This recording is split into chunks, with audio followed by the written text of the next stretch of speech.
Off and trotting, and ARMBRO Fair steps out there sharply for Pierce, along with Scully FBI. Towards the inside comes Gypsy Balance in third, as the Lost Lady One settles in fourth around the first turn. And it's Pierce with ARMBRO Fair to the top under minimal whip urging there. Here comes Scully FBI and Dubé to challenge early as they head to the quarter. Gypsy Balance is third. Those three on a breakaway. Gap of 3 lengths. Lost Lady One getting whip taps to keep pace here in fourth, followed by on the inside Sunday Yankee fifth, and then it's Stroke Play. The heavy favorite is sixth past the opening quarter, and Del Martha trails seventh, 28-1. It's a dawdling clip here, and it's Scully FBI taking over. Scully FBI jammed up in the pocket there, and now pulling out and reclaiming his ARMBRO Fair.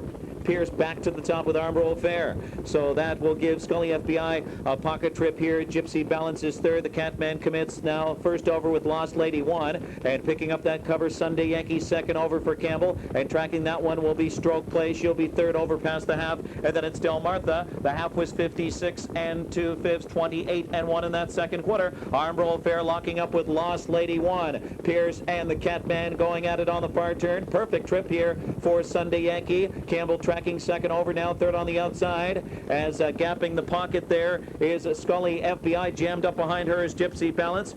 Stroke Play is being asked to pick it up here and get in gear from the back of the pack. It's Del Martha trying to roll. A long way to come. 3/4, 1:24-4, and they're into the stretch of the Breeders' Crown Mare Trot. On the inside, it's ARMBRO Fair, and Pierce trying to keep her going. On the inside, ARMBRO Fair. Right there's Lost Lady One, and the Catman threatening late. All out of Sunday Yankee. Stroke Play on the outside doesn't have it. Gypsy Balance diving to the inside, but no racing room. ARMBRO Fair, Pierce all over her. ARMBRO Fair, and Pierce does it again. It's ARMBRO Fair holding off Lost Lady One, and Gypsy Balance in 1:54-1. Fair, a brown mare, a 4-year-old by Garland Lobel, out of Chip Tees by Pine Chip.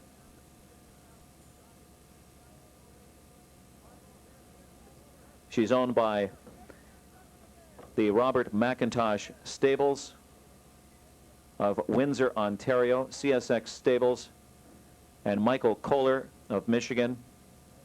Michael Kohler of Sterling Heights, Michigan, a partner on Western Shooter, who won the 2001 Freshman Pacing Colt Breeders' Crown en route to divisional honors. CSX Stable comprised of brothers Keith, Mike, and Kenneth Carpenter, and their partner John Strock. They have campaigned Breeders' Crown champions like Western Shooter and ARMBRO Officer. And co-owner trainer Bob McIntosh, the winningest trainer in Breeders' Crown history now with 14 trophies, and that puts him past $5 million in earnings in the Breeders' Crown.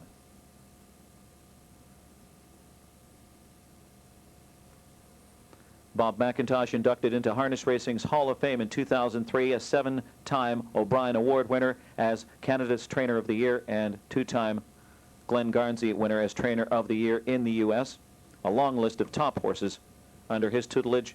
Art's Place, Double Crown winner Art Escape, 93 Horse of the Year, Staying Together. And he has won every pacing crown title. His win in '95 with ARMBRO Officer was his first and only win with a trotter, and here is another. The only trainer to win 3 Breeders' Crown finals in a single season. For the Armstrong brothers, that's their 14th trophy as a breeder. ARMBRO Fair records her 2nd win of the season and a career best of 1:54-1.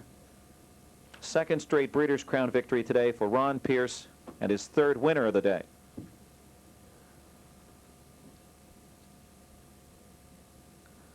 Making the trophy presentation, Bruce Garland, our Senior Executive Vice President of Racing for the New Jersey Sports and Exposition Authority, and Mr. Tom Crouch of Kentuckiana Farm. The Hall of Fame ballot went out on you. I think it's been taken back. You're in. That's all there is to it. ARMBRO Affair. You qualified her. Tell us what you thought about the qualifier first. Well, I thought she was all right for no more than she was up to in that qualifier, and Bob told me she was going to be a lot better for the race, so I had a lot of confidence in her. I raced her at Lexington and a couple other times last year, and I really liked her. I mean, she beat the best of them, you know, a couple times, and so I was kind of high on her coming into this race. You gave up the lead, but then you came back to retake, but it was kind of a longer retake. Tell us about that. Well, I just kind of moseyed her on back to the top. I didn't have to really chase her. She did it all on her own. And then we no sooner got to the top, here comes Kat, so I had to start her up again. So I used her 3 times, before the 5/8, and then we just had to go enough to hold them off at the wire. She raced really big. Any more crowns up your sleeve tonight? I hope so. Okay, Ron Pierce. We'll go switch over here to Mr. McIntosh, the leading trainer in crown history. Bob, is this fair to say this is a surprise that you're in the winner's circle here? Well, I had a really good feeling tonight.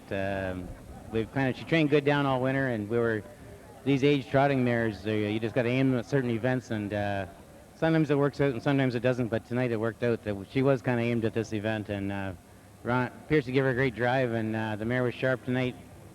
Everything worked out right, but she came with a big effort, but it's not. I had a strange suspicion tonight that she came up with a big effort. I noticed in her line she's got 2 races against male competition. Is that by design? No, there's no option up in Toronto. There's no, the mare's open doesn't fill usually, so she has to race against the boys.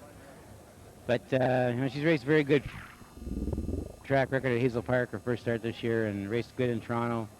And she's coming down here in great shape, and I think he'll be even better next week. Is it too premature to say that Cash Hall is over his problems at the gate? Oh, it's a work in progress. I mean, he was better tonight, and I think he's going to get a better every start, but he's still relatively a green horse. Okay, congratulations, Bob McIntosh, number 14. He's already in the Hall of Fame. Ron Pierce heading there. ARMBRO Affair upsetter in the Breeders' Crown Mare Final.